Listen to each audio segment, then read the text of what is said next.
David Axelrod. It's very interesting. People took what Clinton said very different ways. Some heard her saying, it's on me, but let's not ignore what Comey did and all that stuff. Other people heard her push it away from herself and more on others. What did you hear? Well, first of all, let me say that the 2016 race was a miserable slog, and nobody in America is eager to relitigate it except the combatants who keep going back to it.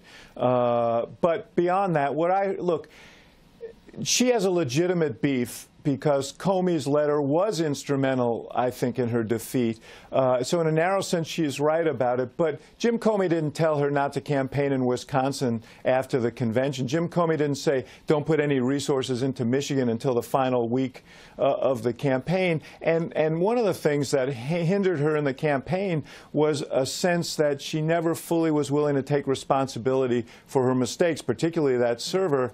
And you know, so if I were her, if I were advising her, I would say, don't do this. Don't go back and appear like as if you're shifting responsibility off of you. She said the words, I'm responsible, but everything else suggested that she doesn't really feel that way. And I don't think that helps her in the long run. So if I were her, I would move on. Let's listen to it for 1 second, because I heard something else in there in addition to what you're saying. So let's listen.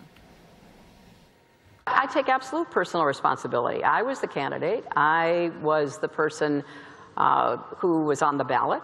And I am very aware of, you know, the challenges, the problems, the, you know, shortfalls that we had. Did we make mistakes? Of course we did.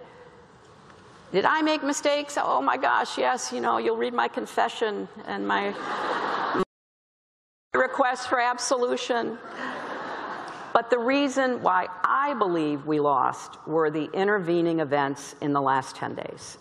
David, what do you think about the theory that she didn't go further there and sort of flesh it out because she has a book coming out? And she said, you'll read my confessions and my request for absolution, as in, like, you know, stay tuned. That's coming up in her book. Well, look, I think she would have been well served to just stop it before she got to. But the reason I lost, well, it takes a lot of work to lose to Donald Trump. Let me tell you, he was the least popular presidential candidate to win in the history of polling.